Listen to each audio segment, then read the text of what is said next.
So recall, as we heard from His Holiness in approaching the Buddhist path last night, that we are all interdependent. We all need each other to survive. So it's a simple statement, but really contemplate the ramifications of that in your life.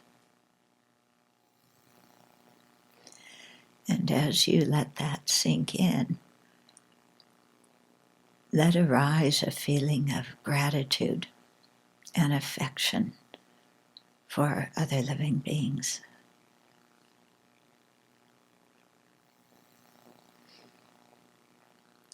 And together with that, a very natural wish in your own heart to do something for them in return.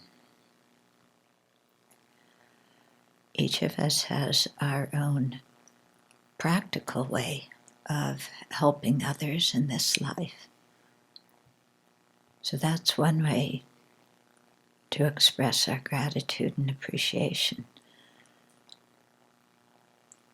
And in the background, or maybe in the forefront, to have the bodhicitta motivation for full awakening as the ultimate, long-lasting way of being of benefit to others. So generate that motivation as the reason why we are sharing the Dharma today, the reason why we're having the retreat, the reason why we are alive.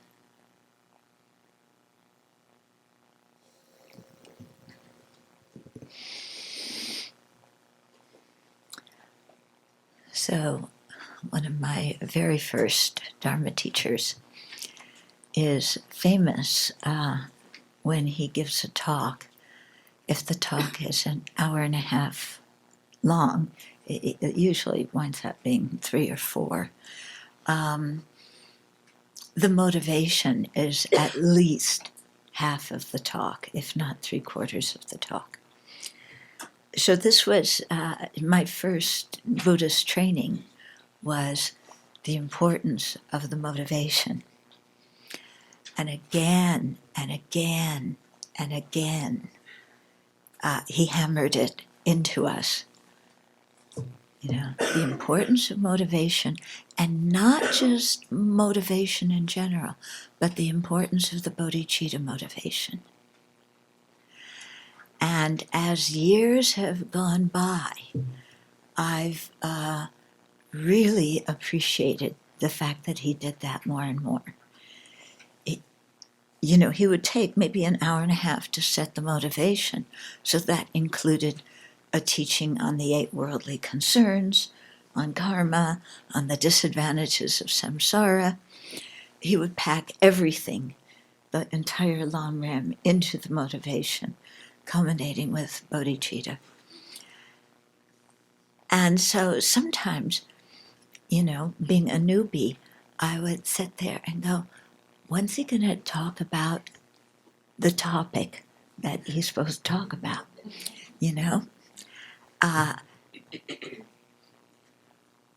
And why is he always talking about bodhicitta? And it really, as the years have gone by, it's over 40 years now, I've really come to understand and appreciate that. Because without the bodhicitta, it seems, to me anyway, that my whole life would be meaningless. There wouldn't really be any purpose to it. And I really appreciate the fact that he repeated this again and again and again, so that there would be no way for our minds to wiggle out of it. Yeah. And I saw over the years things that happened, how people would start out in a tradition speaking about bodhicitta, and then move on to a tradition that didn't speak about bodhicitta. And that always puzzled me. There was one person I knew who did a year-long shamatha retreat. She was, prior to that, planning to ordain here, and then after the retreat, she became a Theravada nun. And it's virtuous and it's wonderful that she ordained. But I always puzzled, wow, how can you do a 1-year retreat and come out of it not thinking of having your bodhicitta be stronger, you know? And then, well, of course, maybe she didn't have those instructions so much, or that wasn't emphasized a lot before the retreat. I know somebody else who did several years of shamatha retreat. And after she came out, she decided to go back to school. And then she called me and asked if she could return her precept against to abandon taking intoxicants. And I was shocked, you know? How could you do years of retreat and then want to relinquish your precept to abandon intoxicants? Yeah, especially a shamatha retreat where if you're intoxicated, like, forget it, you're not going to get any shamatha.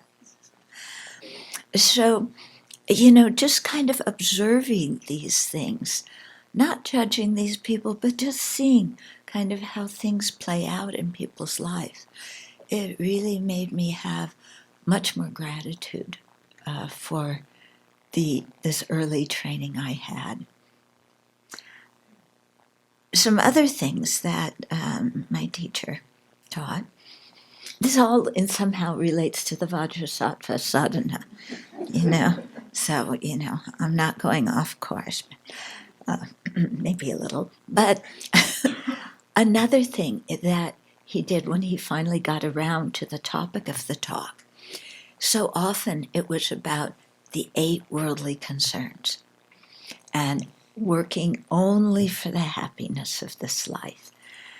And we were a bunch of, the people coming to Dharma in the 70s is very different than the people coming to Dharma today. We were all a bunch of, I guess you could call us hippies, who straggled our way up from Freak Street, which is where you got chocolate cake and dope, up to the, Kopan Monastery where you got Dharma. And, so our lives were very much involved in the 8 worldly concerns, as are your lives, and all of society revolves around the 8 worldly concerns. For those of you who aren't familiar with these, they're 4 pair, okay, that all have to do with attachment to the happiness only of this life. So, being delighted when we have material possessions, being upset when we don't have them, being so overjoyed when people praise us and approve of us, and dejected when they don't, when they disapprove and criticize us, being over the top when we're famous and have a good reputation, and again feeling depressed when we don't have that. And then the last pair is really loving sense experiences and seeking them out, pleasant sense experiences, and then being upset when we don't have pleasant sense experiences. Okay, so he would talk about these again and again and again ad nauseum. He would call it the evil thought of the 8 worldly concerns. And he would call it the evil thought because the more we are involved in these 4 pairs of attachment and anger or attachment and aversion, the less room there is in our mind to understand the Dharma, because we're so distracted by external things that there's no time to reflect internally. And in addition, by being attached, having all this attachment and aversion to external objects and people going on, we create a ton of negative karma that actually impedes us on the path and sends us to a horrible rebirth. So here we were, kind of this group of motley people. I couldn't believe it. It's not like the nice, well-dressed people who come to the Dharma today. We were, really quite a motley group. And totally involved in the eight worldly concerns.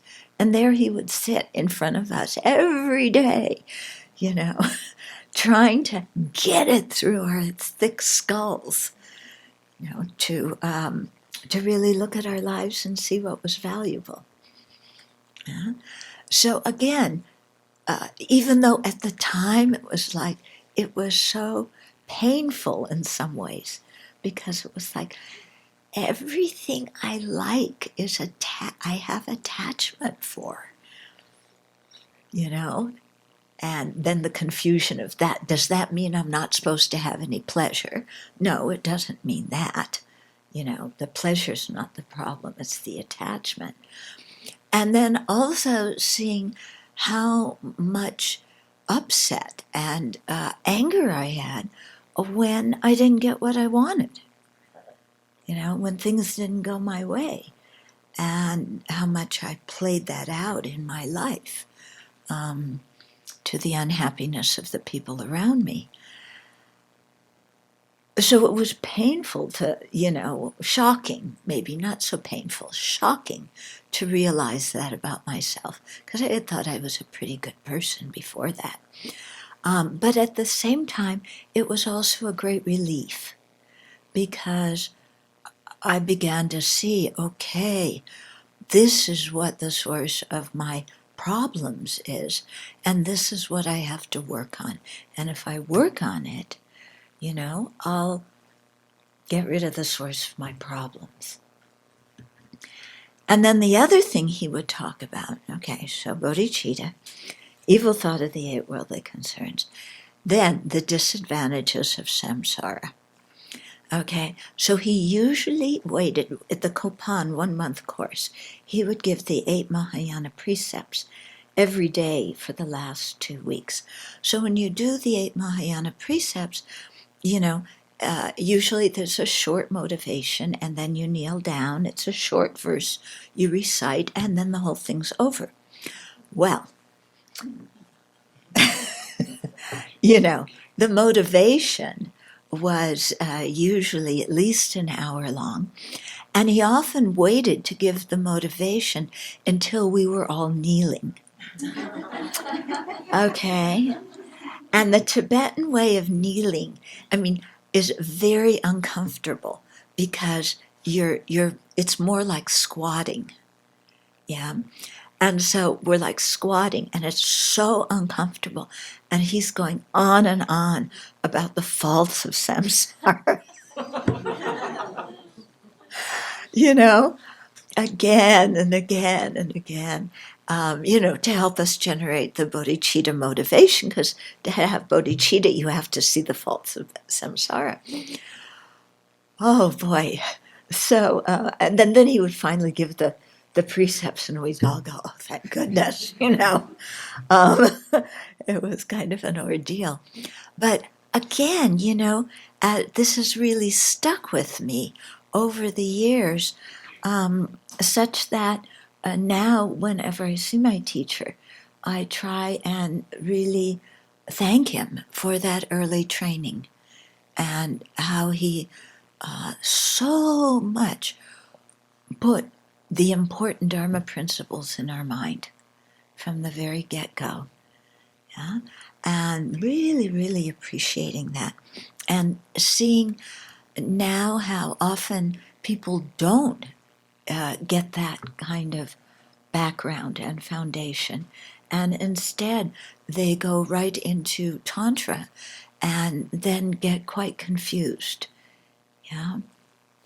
So I tend to be, they always say, build a good foundation, then build the walls, then put the roof on.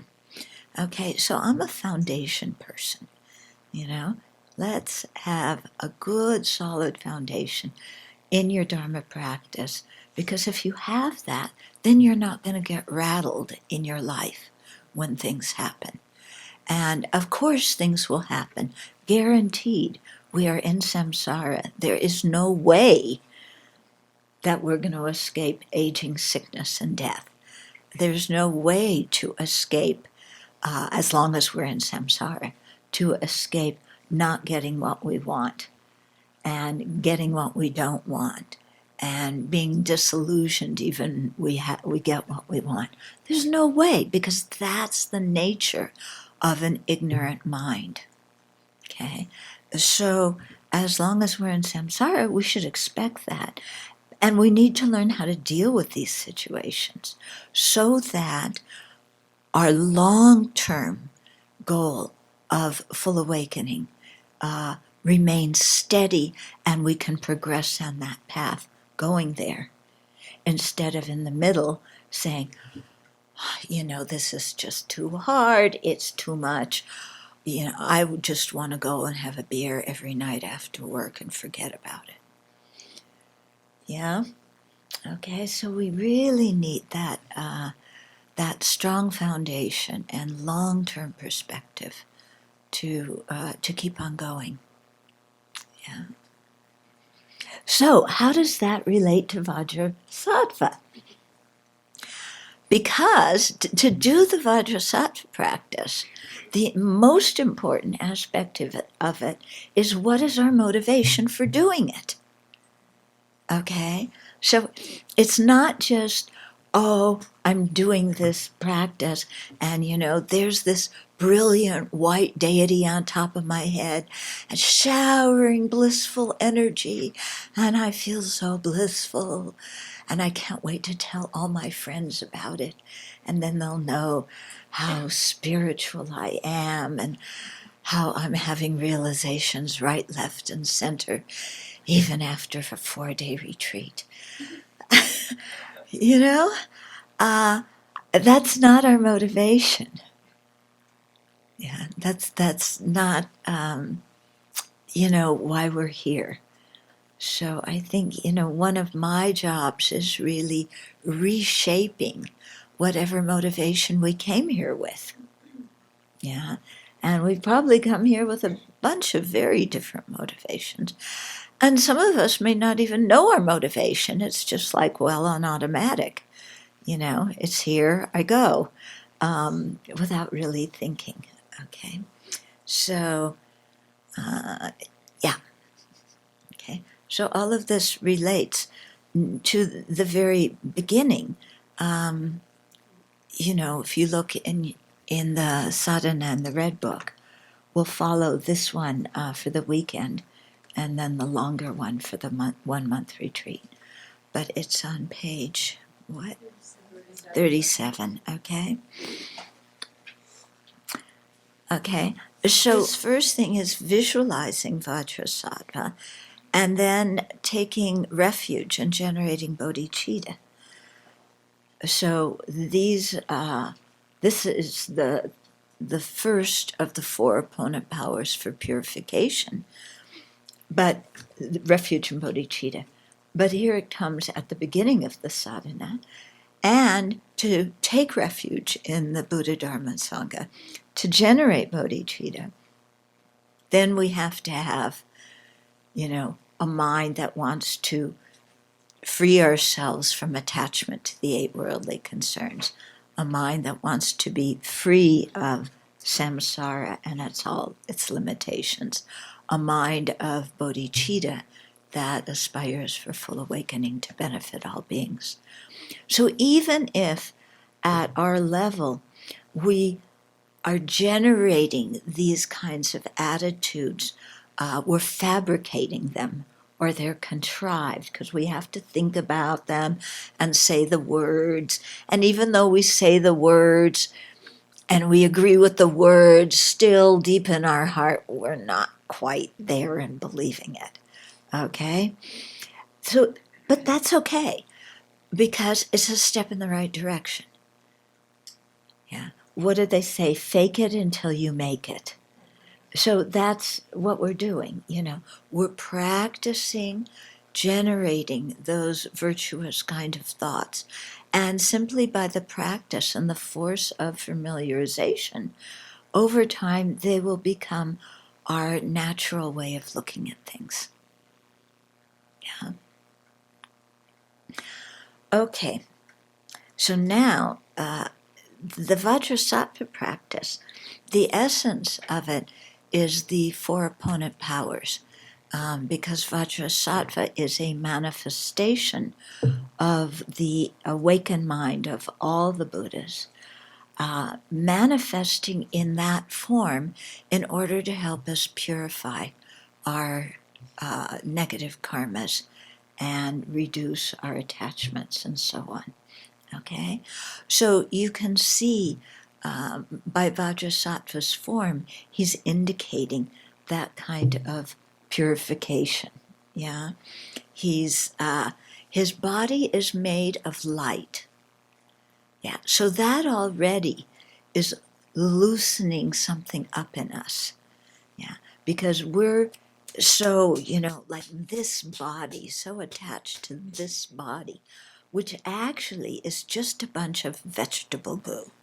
I know you don't like me saying that, but the Buddha said it, and I'm just repeating what the Buddha said. But if you look what this body is, really, it's nothing so fantastic.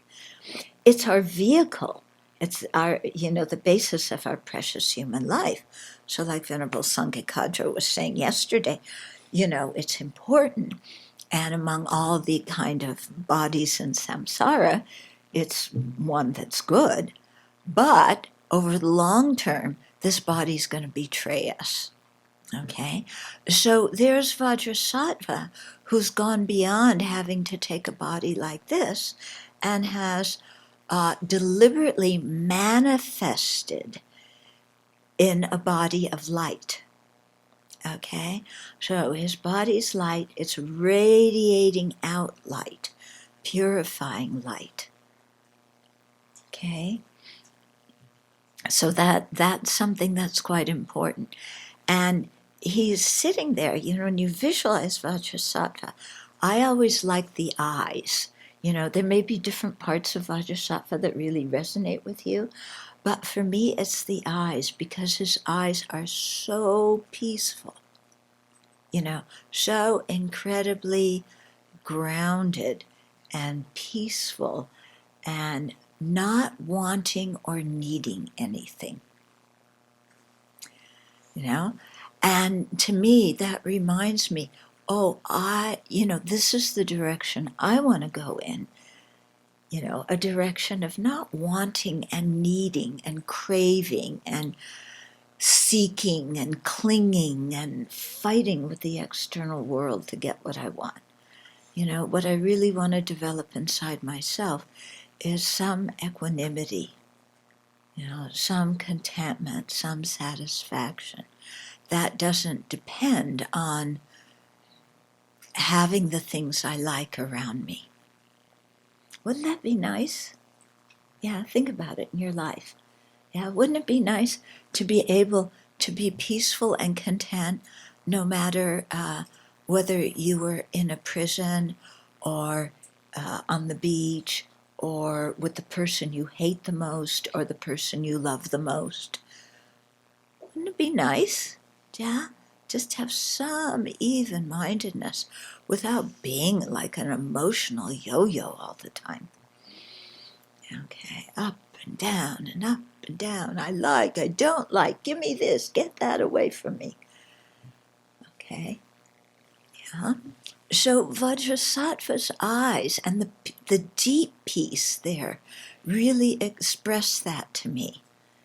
Yeah, just that thing of, when you're enlightened, you are totally satisfied. Wow. Wouldn't that be nice? Mm-hmm. Because, what's our culture here? Constant dissatisfaction. Fueled by advertising, publicity, social media, everything. Yeah, we want more, we want better. Yeah. So here, Vajrasattva is satisfied. Yeah, he's holding a dorji and a bell. So the dorji is representing compassion or great bliss. The bell is representing the profound wisdom that knows the nature of reality. And he's sitting in the Vajra position, yeah, which is a bit difficult to sit in. Yeah? How many of you are sitting in it right now? Yeah. So even when we meditate, it's hard to sit in it. But it's a very stable position. Yeah, it's a stable position. So just, the whole way he looks. He has ornaments. Yeah? But his ornaments are the 6 or the 10 perfections. They aren't like the ornaments we have.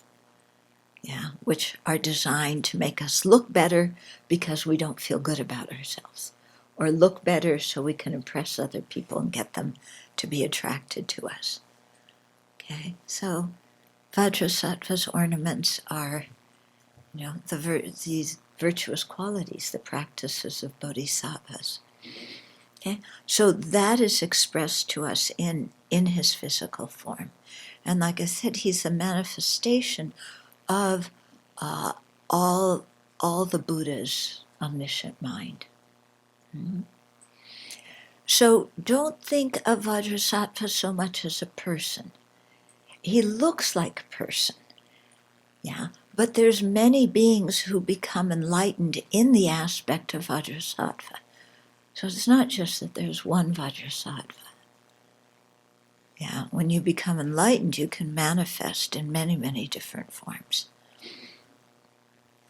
Okay, so in a way, Vajrasattva is representing what we want to become, the qualities we want to develop.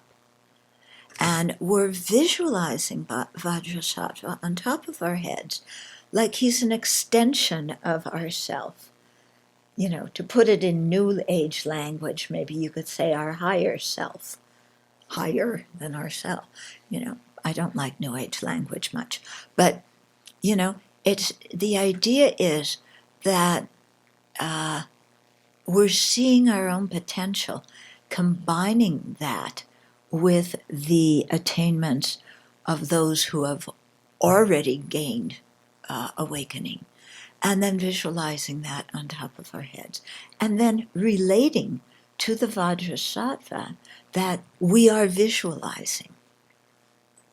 Okay? And so how are we going to relate to the Vajrasattva that we're visualizing? Specifically by asking him to help us purify our negativities. So we do Vajrasattva retreat at the Abbey over New Year's, because New Year's is a time when people make New Year's resolutions, which I've never really believed in. Okay? In Buddhism, we make resolutions every day. We don't wait until the New Year to make a resolution. And most of our New Year's resolutions don't work out. Has that been your experience? You make like really strong New Year's resolutions and they last maybe a week, and then that's kind of it. And in thinking about it, why don't our New Year's resolutions last? Yeah. I think it's because we haven't created the cause for them to last. Yeah. We lack the foundation.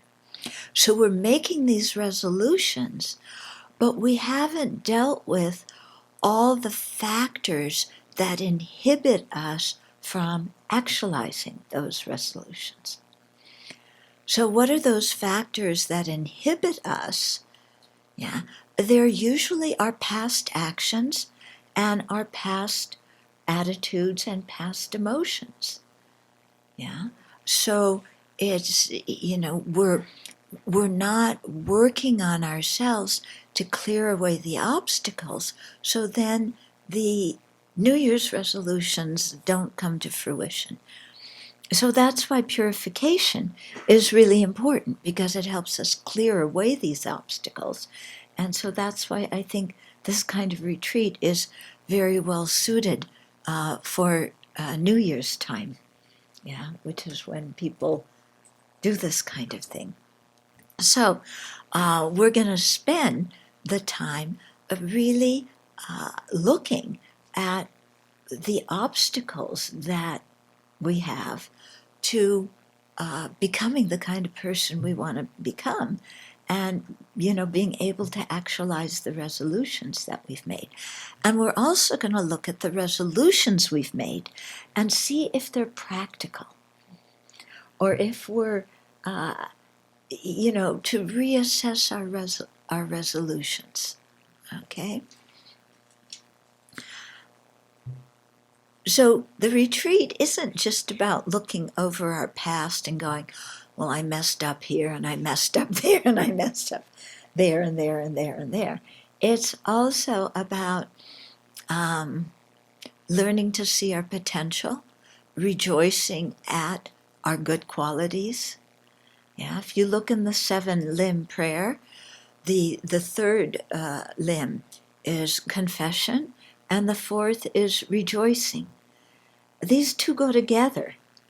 Yeah, we've got to acknowledge our mistakes, and we've got to rejoice at our successes and our good qualities.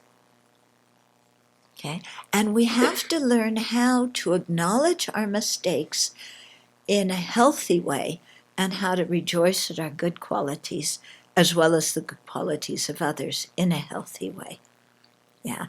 Right now, I'm not sure we know how to do those things in a really productive manner. Sometimes we get kind of messed up. So we're going to be looking a lot at that in the retreat. One example is one of the 4 opponent powers, the first one actually, which is regret. Okay? So if we want to purify our misdeeds, the first thing we have to do is acknowledge them and have regret. Okay? Now, how is it that sometimes we don't know how to regret in a healthy way? Because instead of feeling regret, we feel guilt. Yeah. Instead of regret, we blame ourselves. And then we get tangled up in guilt and self-blame, self-hatred, shame, and all those other yucky kind of things. Yeah? Anybody have problems with those? Yeah? Okay. So I think most of us do, all of us do. Mm-hmm. So in thinking about it, because I've taught this many times, but I keep thinking about, what does it mean? So I think with regret, yeah, well, first of all, we're just acknowledging it, and we have a feeling of sorrow. Sorrow that we went beyond our own ethical standards. Sorrow in the sense that we disappointed ourselves. Yeah. Sorrow in knowing that we cause pain to others. Okay. Now, there's nothing wrong with sorrow. There's nothing wrong with regret. But we often twist them. And it's not the words so much we say to ourselves as how we say the words and what the implications are. Okay? So let me give you an example. So there's, I spoke harshly to somebody, let's say. So I feel really sorry because in my ethical standards, I would like to speak to people in a kind way and not be somebody who propagates dissension and discord and hurt in other feeling, hurt feelings. So I disappointed myself in that I didn't, fulfill my own standards. And there's a sense of sorrow for that, and also seeing the result, what I caused other people. Okay? So do you see the tone of voice that I'm saying that in? Okay? Yeah. It's just a tone of voice where I acknowledge what happened and there's sincere sorrow or regret. Then you can also say those words. Oh, I have such sorrow that I went against my own ethical principles. Oh, and I hurt these people's feelings. Same words. Meaning is different, isn't it? Yeah. The second one, the implication is, I feel so sorry I went against my ethical principles, implying what a bad person I am. I'm so sorry. Again, I hurt people's feelings. Implication, I can't do anything right. I'm a disaster. Okay? Same words, but the implication, the way we're saying them to ourselves, gives us entirely different feelings. So it's really, really important in the retreat when you're reflecting on past deeds to make sure that there's that even accepting tone of voice, not a angry, you're a jerk tone of voice that we're directing towards ourselves. Okay? Is this clear? This is super important, because if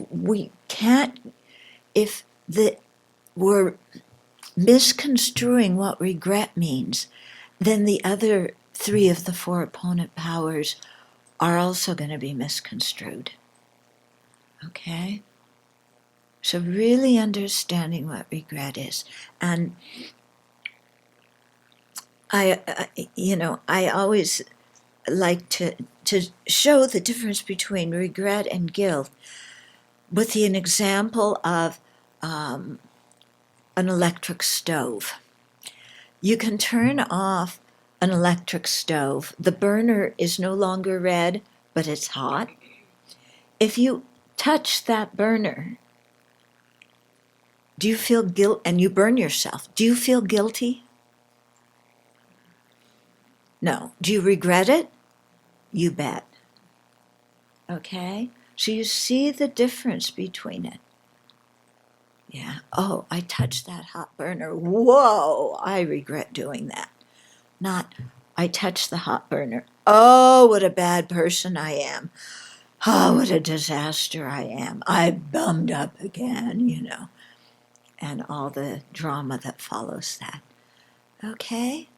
So make sure when you're looking over your past actions that you really have that sense of regret. And you can regret your negativities because you have confidence in yourself. Yeah? A person who has confidence can be humble. A person who has confidence can own their mistakes. A person who is arrogant can't own their mistakes, can't be humble, and they just go through life stepping on toes, right, left, and center. Okay? So really spend some time thinking about this. Yeah? It's quite important. Okay, with the power of regret, which we come to on the first page. It's not in the sadhana. I'll come back to the power of reliance, but the power of regret, since it's actually the main, one of the main things, the most important of the four opponent powers, I want to spend some time on it. When you look over, your past and you regret some things, it may not always be clear to you if some actions you did were virtuous or not, or non-virtuous or not. And I know for me, sometimes it takes me years to look back and actually figure out what my motivation for something was at the time. Yeah. So, in general, if I feel uneasy about something I've done, then there's probably some element of affliction involved in my motivation. Yeah. So many of our actions, we start out doing what we think is something good, but at the end we feel uneasy about it. Okay? So these kind of situations can be difficult to decipher. An example. You have a very good friend who is going down the slippery slope, getting involved in something that you know is going to not wind up good for them.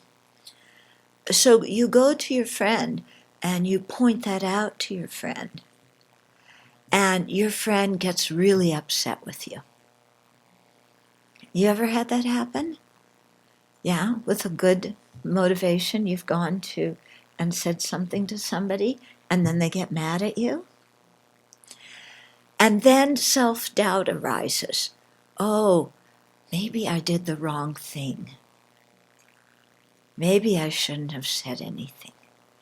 But if I didn't say anything and they continued to slide down that slippery slope, I wouldn't feel right about myself either. Yeah, because as a real friend to somebody, I should be able to speak honestly to them. Yeah. So we get confused about that action. So what we need to do in that case is really come back. Okay, what was my motivation? And if we look and our motivation really sincerely was to help that person because we care about them, and we see that maybe they're getting involved in a bad relationship, or they're getting involved in a murky business deal, or they're, starting up their substance abuse problem again, whatever it is. But really out of kindness, I spoke to that person, with sincere help. Then fine, don't berate yourself for that. That part of it was quite virtuous. When you start doubting it afterwards because your friend got mad at you, what's going on in your mind at that time? 8 worldly concerns. Which one? Reputation is with a huge group of people. Praise, approval. Okay? So we're involved with attachment to praise and approval. And that's what is making us doubt the virtue of our initial intention. Okay? So when we can look at it like that and say, oh, that's just my attachment to praise and approval. And praise and approval, not just say, oh, it's attachment to praise and approval, I shouldn't have it. Do like that. That's not going to get rid of the problem. This is what I mean by creating the causes to hold our New Year's resolution. Let's look at what are the disadvantages of attachment to praise and approval. Okay, tell me, Or maybe do this, do this. Or what are some of the benefits of praise and approval from a Dharma perspective? I was going to say, if you get praise from your teacher for things that you do, at least you know you're going in the right direction. Okay, that's true. But this situation was regarding a friend. Or can you say your own children? Yeah. You mean if your children like you, that means what you do is right? No. No. Yeah.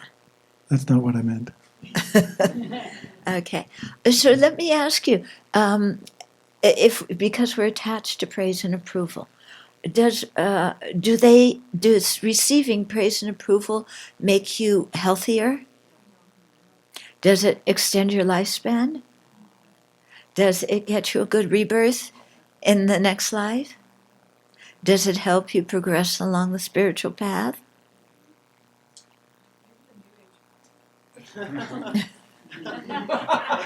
What?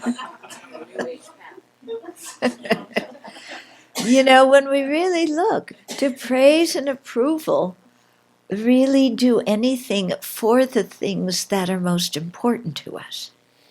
So I have a question. Is praise and approval the same thing as receiving, say, positive feedback on something you did beneficial along your path? Okay. Does that make sense? So if I'm asking you, Uh-huh. oh, am I doing this properly? And you say, oh, yes, that's the way. Yeah. Is that the same as praise and approval? No. I mean, just asking feedback like, this was my assignment. Did I do it up to par, or up to the expectation, or did I, you're asking for practical feedback on something. Okay. If you're asking for practical feedback of, yes, you put the columns and rows in the right place, that's very different than seeking praise and approval, which is people telling us what a good person you are. Not only did you do the rows and columns in the spreadsheet correctly, but you are a wonderful person for doing it. Thank you. Okay? Now, one person said, one advantage of praise and approval is you gain confidence. I wonder, because I've had experiences where two people have given me feedback on the same action. One person praised me for it, the other person criticized me for it. Okay? If I rely on other people telling me I'm good or bad in order to have confidence, in this kind of situation, I'm going to get very confused. Because I'm not going to know who I am, because I'm giving my power to other people to tell me who I am, instead of learning to assess my own actions myself. Yeah? And then this person praises me. Wow, I'm fantastic. Look how good I am. Then the next person criticizes me. Oh, I'm a failure. This is where we get this emotional up and down, up and down. Okay? So it's a thing. I think what's important is to learn to evaluate ourselves. Yeah. Sometimes we may ask people for feedback, but we need to make sure the people we ask for feedback are wise people. If we just ask our friends who we know are going to say nice things about us for feedback, we may be limiting our scope of self-knowledge, okay? Because why are you a friend? It's because you say nice things about me. Yeah. If you stop saying nice things about me, you may not be my friend anymore. Okay? So we have to, when we look for feedback, really look for the feedback of the wise, not the people who, always think that we're wonderful because they're attached to us. When you were talking about the relationship between praise and confidence, and you were talking about it in terms of a dependence where our confidence is dependent on the praise we get. But I do think and that's the I guess how to describe it, the toxic element. But Mm-hmm. I think there is a healthy relationship that one can have with praise in relationship to confidence. If there's not a dependence where, being able to acknowledge and accept when people reflect back good things that we've done, Mm-hmm. and use that as a way to rejoice, and also rejoicing in the other person being able to see that and Yeah. say that about us. And so where it can be healthy, and I've certainly seen in Dharma communities, many people seem to have develop this kind of like inability to hear and accept Yeah. when a compliment is being Mhm. paid. And that too seems, there's an aspect of that also seems dysfunctional. Right. Yeah. So this is the difference between receiving praise and being attached to praise. Okay? So it's the attachment to the praise that is the trap, because that makes us dependent on hearing nice words from other people to believe in ourselves. But if we aren't attached to the praise, then it's nice to have feedback from other people. And I really liked what you said about rejoicing in the other person's happiness and virtuous state of mind. Because even when people praise, I always recognize, yes, they praise, and I'm glad they're happy, but I'm not going to latch onto that and think that that's really who I am and I don't need to do any more work in that area. Because if I latch onto it, then that's going to be my downfall. I'm going to get arrogant. Okay? Regarding, the inability of some people in centers to receive positive feedback or receive praise, I think that sometimes that is based on, and this is might be a good topic for a discussion group. It might be based on the feeling, if somebody praises me, then I'm obliged to them. I have an obligation to them. It's like if somebody is generous to me, now I owe them something. So sometimes we get hooked in that.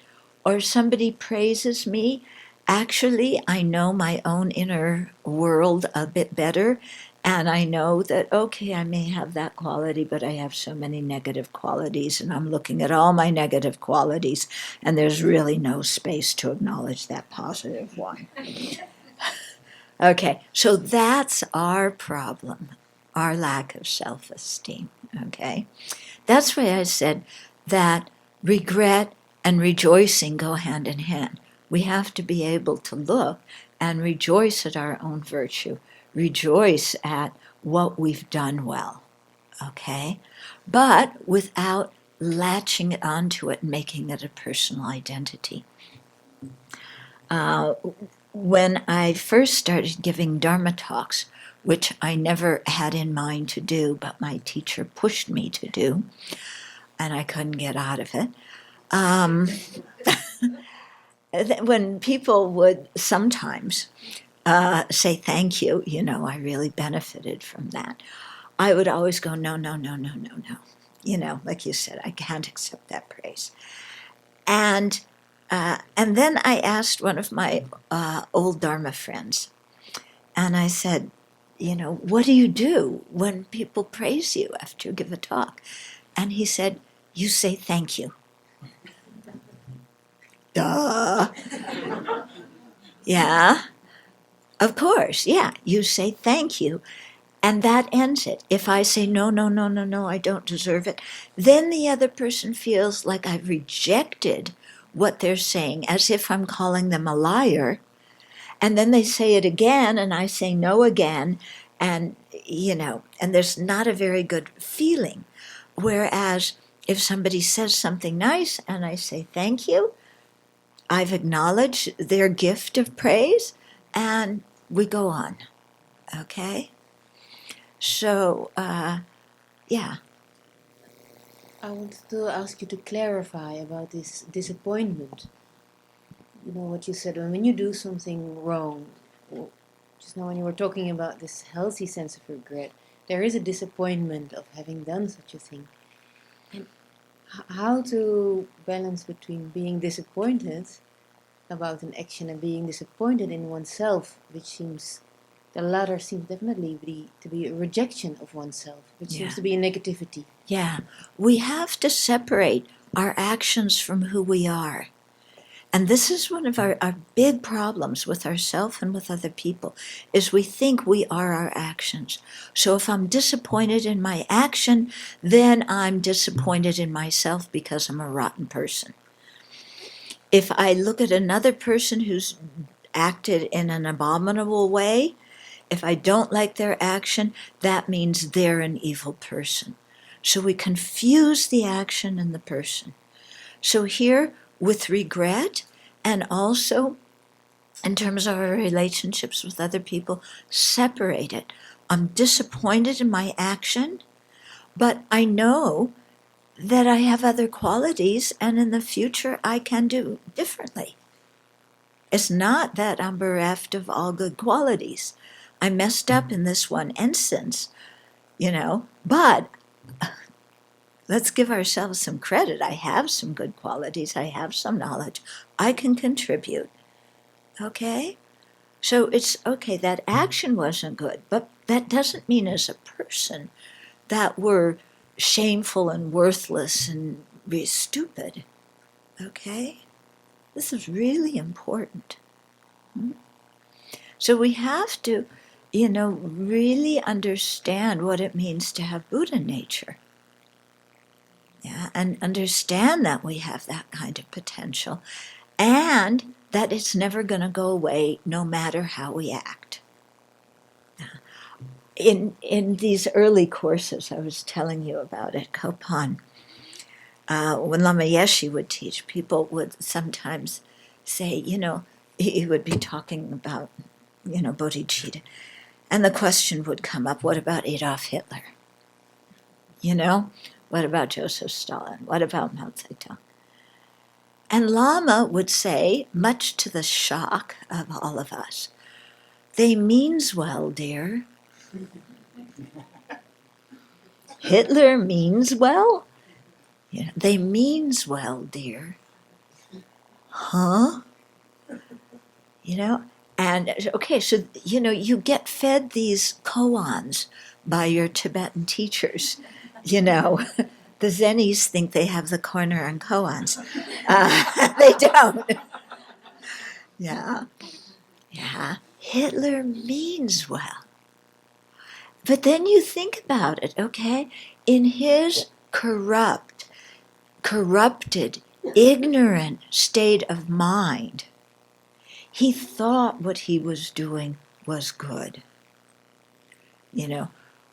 If he wasn't in that state of mind, if he had any wisdom about cause and effect, if he had any compassion, if he had, those other things that he has in his mind stream in seeds, but they certainly were not fully developed or even partially developed during his lifetime. But those seeds are still there. So he meant well. But of course, what he was doing was completely ignorant and abominable. Okay? So even Hitler had the Buddha nature. And even Hitler was capable of kindness. Because Lama would remind us, he was nice to his family. You think, wow, this guy was nice to his family. Well, yeah, he probably was. Mhm.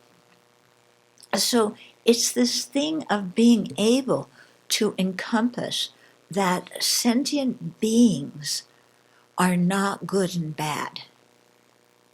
Actions are virtuous and non-virtuous. Sentient beings all have the potential to become fully awakened. You know, and we have to see that, and that includes us. Okay? So when, that's why instead of saying, oh, look what a failure I am, look how I've messed up, blah, blah, blah, blah, blah, I'm worthless, it's no, I have the Buddha potential. Those factors are in my mind right now. Yeah. They're seeds. I need to water them. And I can water them. I need to put myself in a good situation where I get support for developing those aspects of myself that I want to develop. And stop putting myself in a situation where the parts of me that I don't like get developed. Okay? Because I have that potential. And it's not going away. So let's use it. Okay? And having that as the basis for our self-confidence. Yeah? Because if we have that as a basis, then our self-confidence is going to be steady. If we think that others praise, if that's the basis for our self-confidence, then when somebody criticizes us, we're flat. If we think our youth and our artistic ability or our mental, our intellect or our athletic ability or any of those things are the basis for our self-confidence, we're not going to be able to uphold that either. Yeah, because we're getting older. And, we're going to lose those abilities. And we might even get senile. I mean, it's really, some of you may have the experience. I've had this experience many times of, and I'm thinking of one person in particular right now who is a professor in Montana of geology. Brilliant man, very kind man. And boy, he got Parkinson's, he got senile. It was amazing to see him change from what he was, his intellect from what it was to what it became. Yeah. So, we have to look at the things we use as the basis for our self-esteem, because we're not always going to have those things in this life. Yeah. Whereas if we develop a kind heart, yeah, that is something that you still have even if you get dementia. Yeah. My friend, this one Dharma friend, Alex Burson, I refer to him a lot. So Alex was telling me that his mother, got completely senile. She was putting on like 7 pairs of pants.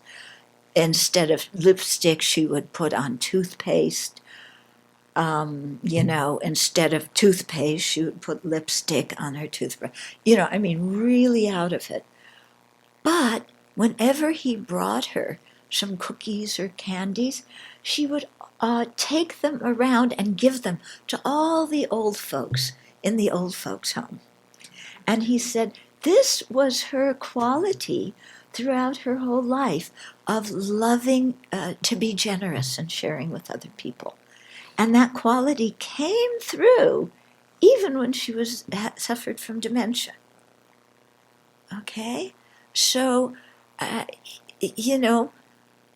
we have to see what is it, where are we putting our marbles? No, where are we putting our eggs? I don't know. If it's eggs or marbles, you take your marbles and go to you put your eggs in a basket. Yeah, you put your marbles in something too. Okay. Anyway, Yeah. I think you get the idea. Okay, so we're going to end the session for now and then continue this afternoon.